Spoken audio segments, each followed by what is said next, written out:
That night, I heard the familiar jingle of an ice cream truck, but it wasn't the sweet sound I remembered. It was a warning, one I didn't understand until it was too late. It was a typical evening in our quiet suburban neighborhood, the kind where everything seems peaceful and calm, and nothing ever really changes. The streets were quiet, the air cool, and the hum of evening life had settled into its usual rhythm. I was standing in my front yard, taking in the calmness of the night, when I noticed something strange. A boy standing near the curb. His name was Jason, and he lived across the street from me. He was about 10 or 11, a usual neighborhood kid. I'd seen him running around, playing with his friends, or riding his bike. Nothing out of the ordinary, until I noticed the crumpled dollar bill in his hand. At first, I thought he might just be waiting for a friend, but something felt off. It was late, much later than usual for a kid to be out by himself. I glanced at the street, feeling that subtle shift in the air that tells you something's not quite right. It wasn't just the hour. It was Jason's behavior. He was standing there, waiting, eyes fixed on something I couldn't see at first. And then I heard it. That familiar jingle. The sound of the ice cream truck. I had seen it around before, always coming through the neighborhood during the day, bringing joy to the kids. But this time, the sound was coming later than usual, much later than I'd ever heard it before.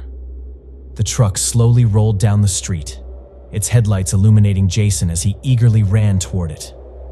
I watched from the yard, feeling the weight of the moment pressing down on me. Something about the whole thing felt wrong. The truck never came this late. Jason's urgency seemed out of place. And when he handed over the crumpled dollar bill to the driver, I felt an unfamiliar unease settle in my chest. The driver, a middle-aged man with a scruffy beard and gruff demeanor, took the money and handed Jason his ice cream with a strange smile. It wasn't a warm, friendly smile. It was cold, calculating. A smile that seemed to go on for too long. He didn't seem to mind how late it was, or that a child was out by himself. I couldn't explain it. But something in the driver's eyes, his casualness, made my stomach twist. I had seen the ice cream truck many times before, but tonight, something was different. Something wasn't right. I walked forward, not sure why, but I had to ask. "What did you say to him?" I called out, trying to sound casual, though I could feel my heart pounding in my chest. The driver turned to me, his eyes narrowing slightly. "Just the usual," he said, his voice low, almost dismissive, but his smile never faltered. "No need to worry." But something in the way he said it, the way he said, "no need to worry," struck me as odd. Why was he brushing me off like that? Why was he so evasive? Before I could ask another question, the driver quickly turned, pulled away, and sped off down the street, his truck's engine roaring into the distance. I stood there, still feeling the weight of his unsettling smile. I turned to look at Jason. He was already running back to his house, not even looking back. I called after him. "What did the driver say to you?" Jason stopped for a moment, glancing back at me. But he didn't say anything. He didn't give me an answer. His eyes just seemed distant. Then he turned and ran into his house, disappearing behind the door without a word. I stood there, feeling the coldness of the night around me, trying to shake off the feeling that something had just happened. Something I wasn't meant to see. The next day, I couldn't get the encounter out of my mind. I kept thinking about the driver and the strange way he looked at Jason. I couldn't shake the feeling that something wasn't right. But when I tried to tell myself it was just an overreaction, I didn't believe it. I decided to talk to Jason's father, Mark. I didn't know if I was overstepping, but I couldn't ignore my instincts. I walked across the street to his house and knocked on the door. Mark, a tall, laid-back man, opened the door, looking a bit surprised to see me. "Hey Mark," I said, trying to keep my voice casual. "I just wanted to check in on Jason, make sure everything's okay with him. I mean, I saw him out late last night, and I was just wondering if he's been all right." He looked at me for a moment, then sighed and rubbed his forehead. "Oh, you know how it is," he said, shrugging. "It's just the ice cream truck. It's harmless. The kids love it. They all wait for it. It's a little late, but I don't see the big deal." His reaction caught me off guard. He was so nonchalant, so dismissive. I tried to explain my concerns, but he just waved it off. "You're worrying too much," he said, his tone light. "It's just a truck. Nothing's wrong." I left his house feeling frustrated, confused. How could he not see what I was seeing? Why was he brushing me off so easily? But I tried to tell myself that maybe I was overreacting. Maybe I had read too much into the situation. Still, the feeling gnawed at me. Days passed, and the ice cream truck never returned. I didn't see it around the neighborhood anymore. I tried to push it out of my mind, telling myself it was nothing, that I was just imagining things. But I couldn't shake the feeling that something had happened, that I had missed something important. Then, a couple of weeks later, I saw it again. I was coming home from a friend's house when I spotted the familiar truck. Only this time, it wasn't anywhere near my street. It was a few blocks over, slowly making its way down the street. My heart skipped a beat as I realized what I was seeing. It wasn't just the truck. It was the same driver. And there was another boy in the passenger seat, smiling happily as he held an ice cream cone. He couldn't have been more than 8 or 9. I didn't recognize him, but the sight of him sitting there, so content, made my stomach churn. The driver's smile, too. It was the same eerie smile I'd seen before. It wasn't friendly. It wasn't warm. It was unsettling. As the truck passed me, the driver turned his head and looked directly at me. His eyes locked with mine, and that smile spread wider, as though he was enjoying the unease he was causing. My breath caught in my throat, and I felt a cold shiver run down my spine. I watched as the truck continued down the street, disappearing into the distance. But my mind was racing. What had just happened? Who was that boy? Why was the driver acting so strangely? And why was I the only one who seemed to notice? After that night, I didn't see the ice cream truck again. I checked the streets, I kept an eye out, but it never returned to our neighborhood. It was as though it had disappeared completely. I couldn't shake the feeling that something had happened that I didn't understand. The driver's smile, the boy sitting beside him. Everything felt wrong. But there was no missing child report. There were no signs of anything unusual. No one seemed to notice anything strange. I called the police again, but they didn't take me seriously. "Ma'am, we don't have any missing children in the area," the officer told me on the phone. "It's just an ice cream truck. We're aware of it." I hung up, feeling defeated. Maybe it really was nothing. Maybe I had overreacted. But I couldn't let it go. Every time I heard the jingle of an ice cream truck in the distance, a cold shiver would run down my spine.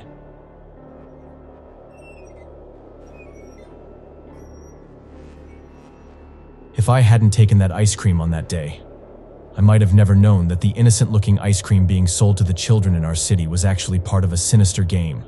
It was one of those warm summer afternoons in Los Angeles, the kind where the sun bakes everything and the only relief is the occasional gust of wind. My name is Devin Oakes, and at the time, I was a student at UCLA. I lived in a small, worn-out apartment with my cousin. We were doing our best to get by, figuring things out in the maze of city life.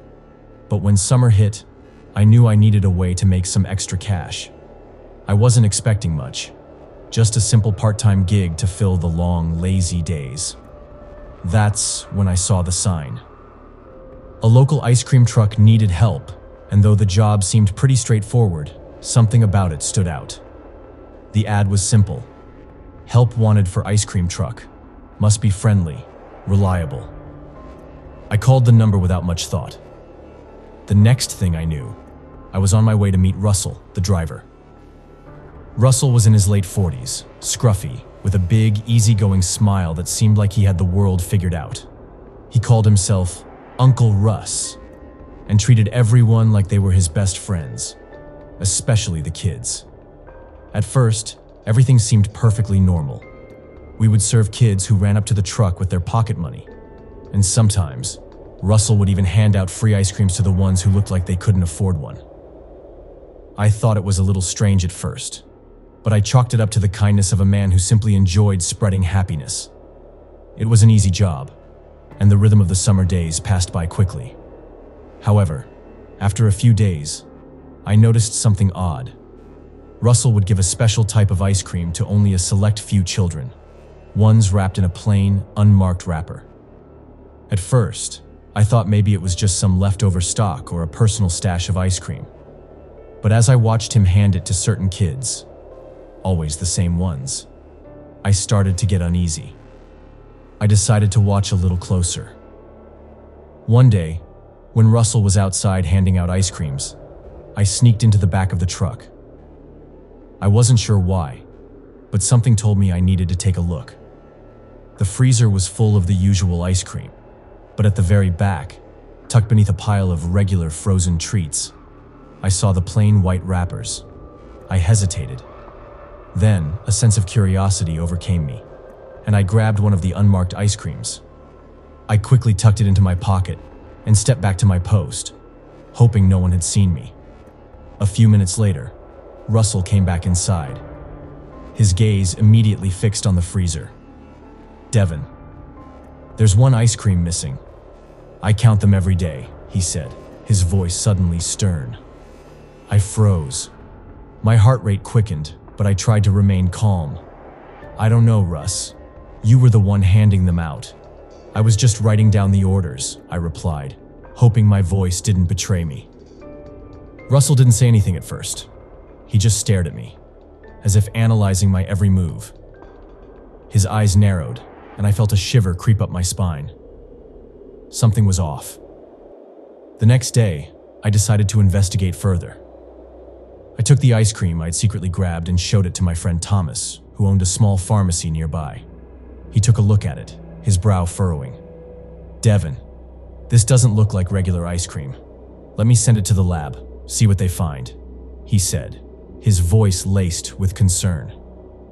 A few days later, Thomas called me back with the results. My stomach dropped as I listened to him. "It contains mild sedatives," he said. "Something that could make people sluggish, confused, maybe even unable to defend themselves." I felt my world tilt. Was Russell trying to drug the children? Or worse, was he planning to do something more sinister? My mind raced with possibilities, but the truth was becoming clearer with each passing moment.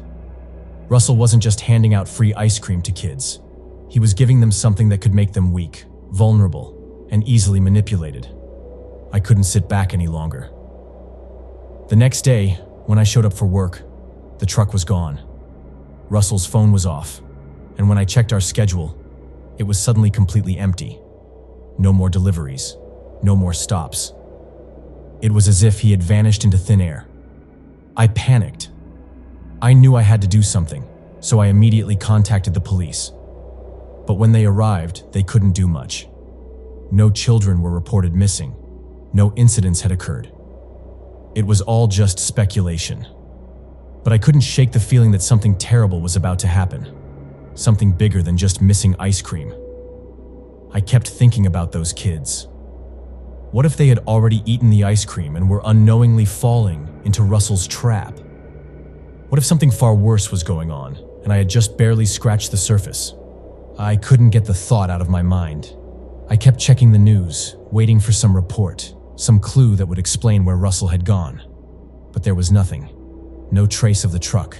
No sign of Russell. Days turned into weeks, and the investigation fizzled out. The police told me there wasn't enough evidence to do anything. The ice cream, they said, could have been a mistake. Maybe Russell didn't know what he was giving out. Maybe it wasn't intentional. But I knew better. Russell was never found. The ice cream truck never returned to our neighborhood. And I couldn't help but wonder, was that it? Was it all over? Or was this just the beginning of something far more sinister? Even today, when I see a child eating an ice cream cone, I feel that gnawing unease. The question echoes in my mind. Is it really just sweetness? Or is there something more beneath the surface, something that has yet to be fully uncovered?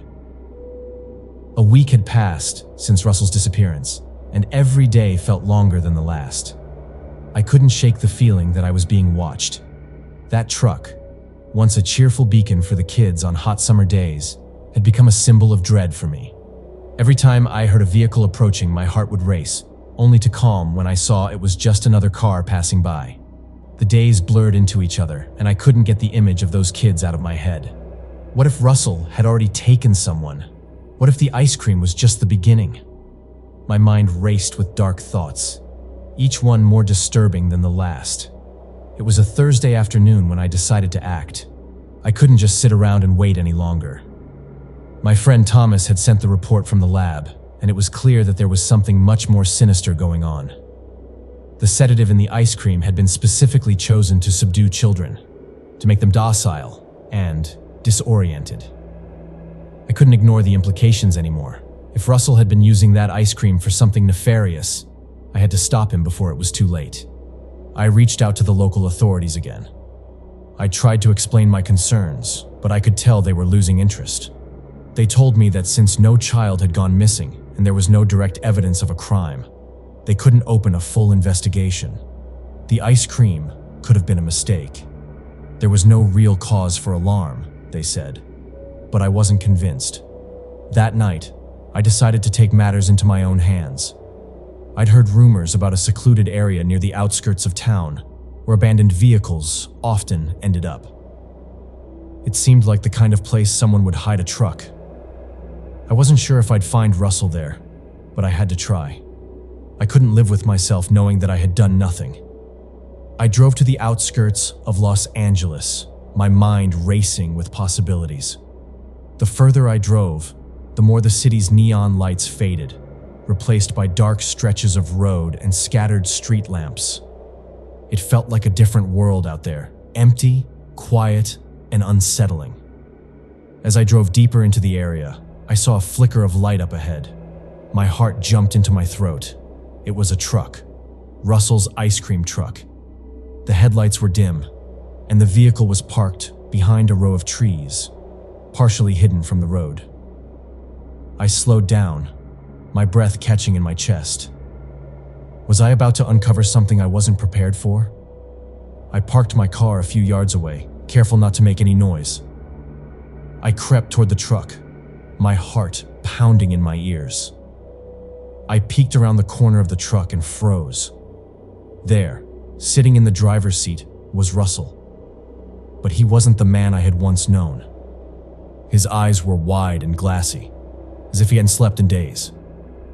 He looked broken, haunted. And yet there was something eerily calm about him. He didn't move, didn't acknowledge my presence. I wanted to confront him, to demand answers. But something told me that I wasn't ready for what might happen next. I stayed hidden, watching as Russell sat motionless in the truck. The silence was deafening. For hours I watched him, but he didn't move. As dawn began to break, the weight of the situation hit me. I needed help. This wasn't something I could handle on my own anymore. I left the area, my mind racing. What had I just witnessed? Was Russell really just a troubled man? Or was there something darker at play here? The next day, I couldn't focus on anything. The image of Russell, sitting in that truck, haunted me. I tried to reach out to Thomas for advice, but he was busy with work. My thoughts were consumed by the mystery of Russell and the ice cream truck. That night, I couldn't sleep. I kept replaying the scene in my mind, trying to make sense of it. What was he doing out there? And why had he been acting so strange? It was as if he was waiting for something or someone. Around 2 a.m., I received a message from Thomas. It was brief, but it sent a chill down my spine. Devin, I ran a background check on Russell. You won't believe this, but his real name isn't Russell. He's been using multiple identities, and he's been linked to several incidents involving children in the past. We need to talk. I felt a wave of nausea wash over me. This was no coincidence. Russell, whoever he really was, had been hiding in plain sight. And now, I knew I had to act fast. I called the police again, this time with the new information. I couldn't let them brush it off any longer. This was real. The police moved quickly once they had the new information. They tracked down Russell's truck and managed to arrest him that same night. But the situation was far from over. When they searched the truck, they found dozens of plain-wrapped ice cream bars hidden in the freezer. They also found notebooks filled with disturbing notes, plans, dates, and names of children. But even with the case closed, I couldn't shake the feeling that there were still so many unanswered questions. How many other kids had been affected? How long had Russell been operating under different aliases? And what else had he planned? The nightmare had ended, but the memory of that ice cream truck of Russell's haunting eyes would stay with me forever.